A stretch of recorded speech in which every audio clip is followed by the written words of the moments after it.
Hello students, welcome to Azad institute. Azad institute के इस video में आप सभी का स्वागत है। तो स्टूडेंट्स, हम लोगों ने 19 नंबर तक के क्वेश्चन का प्रैक्टिस कर लिया था। आज से हम लोग 20 नंबर से क्वेश्चन का प्रैक्टिस करेंगे। तो आइए वीडियो को बिना देरी के शुरू करते हैं और समझते हैं कि इस तरह का सवाल कैसे हल होगा। यहाँ पे जो 20 नंबर सवाल है, 20 नंबर सवाल क्या कहता है? कहता है किसी आयताकार क्षेत्र का क्षेत्रफल 100 वर्ग मीटर है। ठीक है, किसी आयताकार क्षेत्र का क्षेत्रफल यहाँ पे 100 है। ठीक है, 100 मीटर स्क्वायर है, 100 मीटर स्क्वायर है और उसकी तीन भुजाओं का योगफल 30 मीटर है। तो आयत के विस्तार ज्ञात कर, यानी कि आयत की लंबाई और चौड़ाई हमको पता करना है। अब इसको बना लेता हूं इस तरह से। इसको आयत बोलते हैं, इसका नाम ए, इसका नाम बी, इसका नाम सी और इसका नाम डी दे देता हूं। ये एल तो ये भी एल और ये बी तो ये भी क्या हो जाएगा? बी हो जाएगा। ठीक है, अब मैं क्या करूंगा, यहाँ पे लिखूंगा 20 नंबर सवाल का हल लिखूंगा। ठीक है, 20 नंबर सवाल का हल लिखूंगा। यहाँ पे लिखूंगा क्या? प्रश्न से। ठीक है, प्रश्न से आयताकार क्षेत्र का क्षेत्रफल कितना दिया है? 100 मीटर स्क्वायर, यानी एल गुना बी बराबर कितना लिख दूंगा? 100 मीटर स्क्वायर। इसको मान लूंगा क्या? समीकरण 1। और उसकी तीन भुजाओं का योगफल 30 मीटर है। यहाँ पर क्या लिखूंगा? और लिखूंगा। और एल प्लस बी प्लस में एल बराबर कितना हो जाएगा? 30 मीटर हो जाएगा। इस तरह से लिख दीजिएगा, एल और एल 12 प्लस में बी बराबर में 30 मीटर हो जाएगा। यानी कि बी बराबर कितना लिखूंगा? 30 माइनस में 12 लिखूंगा। ठीक है, इसको मान लूंगा क्या? समीकरण 2। अब यहाँ पे बी का वैल्यू किस में? 1 में रख दूंगा। तो कैसे आएगा? एल इंटू 30 माइनस में 12 बराबर कितना? 100 मीटर स्क्वायर। मीटर बाद में लगा दूंगा।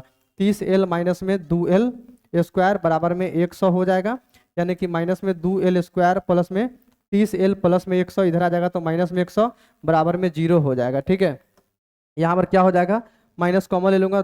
2 एल स्क्वायर माइनस में कितना हो जाएगा? 30 एल प्लस में 100 हो जाएगा बराबर में 0। अब यहाँ पे इसको गुणनखंड कर दूंगा। 2 से 100 में गुना करिएगा तो 200 आ जाएगा। तो यहाँ पे 20 और 10 30 होता है और 20 दाई के 200 होता है। यानी 2 एल स्क्वायर माइनस में 20 एल माइनस में 10 एल और प्लस में 100 बराबर कितना हो जाएगा? 0 हो जाएगा। यहाँ पे 2 एल कॉमन, एल माइनस में 10 कॉमन, एल माइनस में क्या हो जाएगा? 10 बराबर में 0 हो जाएगा। यहाँ पे एल माइनस में 10, यहाँ पे 2 एल माइनस में 10 बराबर कितना? 0 हो जाएगा। अब यहाँ पे मैं क्या करूंगा? एल माइनस 10 बराबर 0 और कॉमा क्या हो जाएगा? 2 एल माइनस में 10 बराबर में 0 हो जाएगा। यानी कि एल बराबर 10 या 2 एल माइनस में 10 उधर चला जाएगा प्लस में 10, यहाँ पे 2 पंचे 10, यानी कि एल बराबर कितना आ जाएगा? 5 आ जाएगा। ठीक है, तो एल का वैल्यू अगर 10 होगा तो बी का वैल्यू कितना आ जाएगा? बी का वैल्यू भी 10 होगा। एल का वैल्यू 10 तो बी का वैल्यू भी 10 आएगा। इस समीकरण में रख दीजिएगा। तो अगर एल का वैल्यू 5 होगा तो बी का वैल्यू 20 आ जाएगा। ठीक है, यानी कि एल बराबर 10 तो बी बराबर भी 10। अगर एल बराबर 5 है तो बी बराबर कितना आ जाएगा हमारे पास?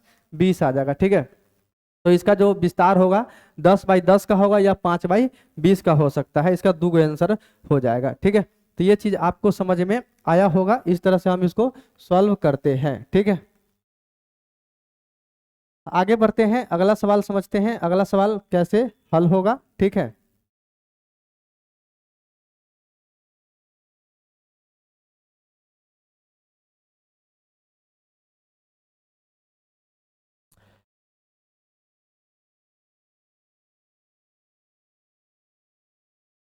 अगला सवाल देखते हैं। अगला सवाल कैसे हल होगा, यहाँ पर देखिए।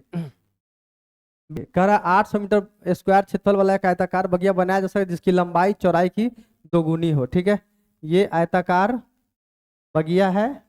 ठीक है, इसको ए, इसको बी और इसको सी और इसको डी मानूंगा। ठीक है, अब यहाँ पे बोल रहा है कि लंबाई जो है चौड़ाई की दुगुनी है, यानी कि इसको x मानता हूं तो ये कितना हो जाएगा? 2x हो जाएगा। ठीक है, अब यहाँ पे क्षेत्रफल कितना बोल रहा है? 800, यानी कि x गुना 2x बराबर कितना लिख दूंगा? 800 लिख दूंगा। यहाँ पे 2x स्क्वायर बराबर कितना आ जाएगा? 800 आ जाएगा। यहाँ पे 400 मरतबे कट जाएगा। एक्स स्क्वायर बराबर 400, यानी कि x का वैल्यू कितना आ जाएगा हमारे पास? +20 और कॉमा -20 हो जाएगा। यानी x बराबर प्लस में 20 इसका वैल्यू होगा। यानी कि x हो जाएगा 20 तो चौड़ाई कितना जाएगा? 20 और ये कितना जाएगा? 40 आ जाएगा। ठीक है, तो यानी कि 20/40 का होगा और इस तरह के आयताकार बगिया बनाया जा सकता है। ठीक है, इस तरह से इसको आपको सॉल्व करना है। आगे बढ़ते हैं, अगला सवाल देखते हैं। अगला सवाल कैसे सॉल्व होगा, यहाँ पर देखिए।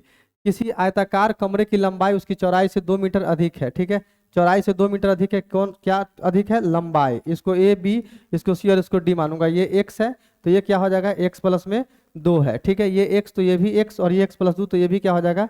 X plus 2। यदि फर्श का क्षेत्रफल 195 वर्ग मीटर हो तो उसकी लंबाई और चौड़ाई निर्धारित कीजिए। यानी कि क्षेत्रफल 195 दिया है तो क्षेत्रफल अपने अनुसार कितना आएगा, x इंटू एक्स प्लस 2, और इसके अनुसार कितना है 195, तो यहाँ पे 195 लिख दूंगा।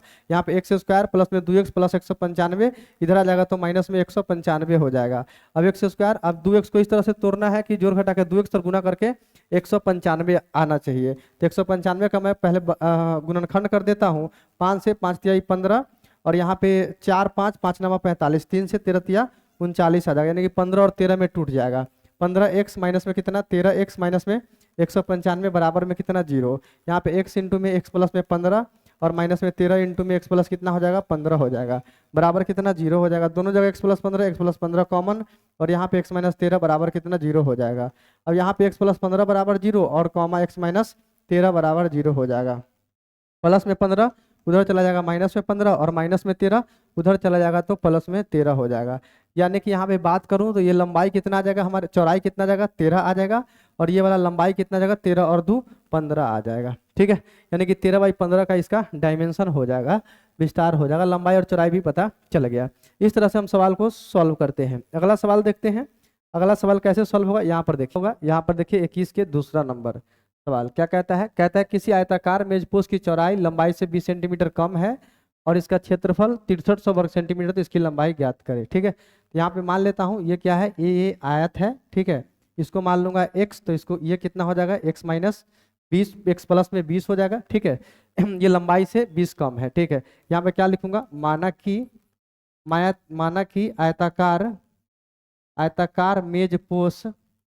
आयताकार मेजपोश की चौड़ाई, ठीक है, आयताकार मेजपोश की चौड़ाई बराबर कितना मान लूंगा, x मान लूंगा, इसलिए लंबाई कितना आ जाएगा, लंबाई हमारे पास आ जाएगा x प्लस में 20। ठीक है, यहाँ पर क्या लिखूंगा, प्रश्नानुसार x इंटू एक्स प्लस में 20 बराबर कितना, 6300 हो जाएगा। यहाँ पे x स्क्वायर प्लस में 20x माइनस में 6300 बराबर कितना, 0 हो जाएगा। यहाँ पे 20x को कितना लिखूंगा, 90x माइनस में 70x माइनस में 6300 बराबर कितना, 0 हो जाएगा। ठीक है, यहाँ पर x कॉमन ले लूंगा तो x प्लस में 90 और माइनस में 70 कॉमन ले लूंगा तो x प्लस में 90 बराबर में 0।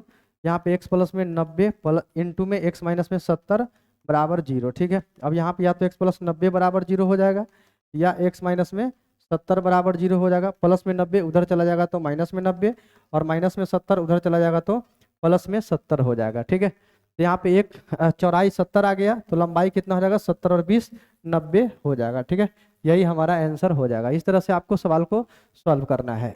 आगे बढ़ते हैं, अगला सवाल समझते हैं। अगला सवाल कैसे हल होगा, यहाँ पर देखिए।